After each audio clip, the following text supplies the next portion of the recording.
राम राम मंडळी, I hope तुम्ही सगळे ठीक आहात. तर आज ठरला आहे पुरी भाजीचा बेत. तर पुरीसाठी मी इथे आटा चाळून घेतला आहे. यामध्ये मी थोडंसं मीठ आणि 1 टेबलस्पून एवढा रवा घातलेला आहे.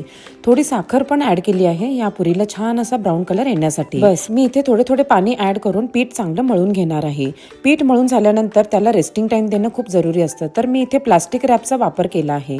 पुरीसोबत मी व्हेज कोल्हापुरी बनवणार आहे. तर यासाठी मी एका पॅनमध्ये कांदा, लसूण, जिरा, टोमॅटो आणि आले आणि थोडेसे मीठ घालून छान असं परतून घेणार आहे. मी आधीच काजू भिजवत ठेवले होते, तर मी यातच काजू घातले. तुम्ही याची सेपरेट पेस्टही बनवू शकता. वरती झाकण लावून चांगलं शिजवायचं. टमाटर चांगले मॅशी झाले आहेत, तर आपण हे मिक्सर थोडं थंड होण्यासाठी ठेवू. थंड झाल्यानंतर मिक्सरमधून बारीक पेस्ट तयार करायची.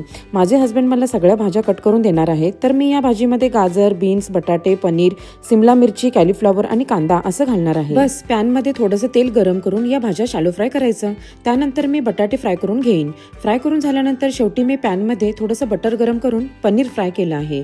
आता मी फोडणीसाठी याच पॅनमध्ये थोडंसं तेल घालून मध्यम आचेवरती धनिया पावडर, जिरा पावडर, काश्मीरी लाल चिली पावडर, तिखट मिरची पावडर आणि हळद टाकली आहे.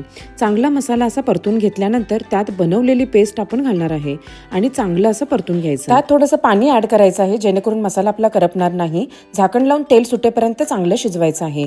तेल सुटल्यानंतर सगळ्या फ्राय केलेल्या भाज्या मी घालणार आहे आणि थोडं पाणी ऍड करून चांगली भाजी परतून घ्यायची आहे. नंतर यामध्ये मी क्रश केलेली कसुरी मेथी घालणार आहे. याने खूपच छान अशी टेस्ट येते आणि झाकण लावून आपल्याला हे शिजू द्यायचं आहे. नंतर यामध्ये फ्रेश कट केलेली कोथिंबीर घातलेली आहे. भाजी तयार आहे. वाव, एकदम सुंदर असा खमंग असा वास सुटलेला आहे. मी आणि माझे हस्बंड दोघांनी मिळून पुऱ्या लाटून घेतल्या आणि माझ्या हस्बंडने सगळ्या पुऱ्या या तळून घेतलेल्या आहेत. वाव, किती मस्त कॉम्बिनेशन आहे ना व्हेज कोल्हापुरी आणि पुरी. मला तर हे खूपच आवडतं.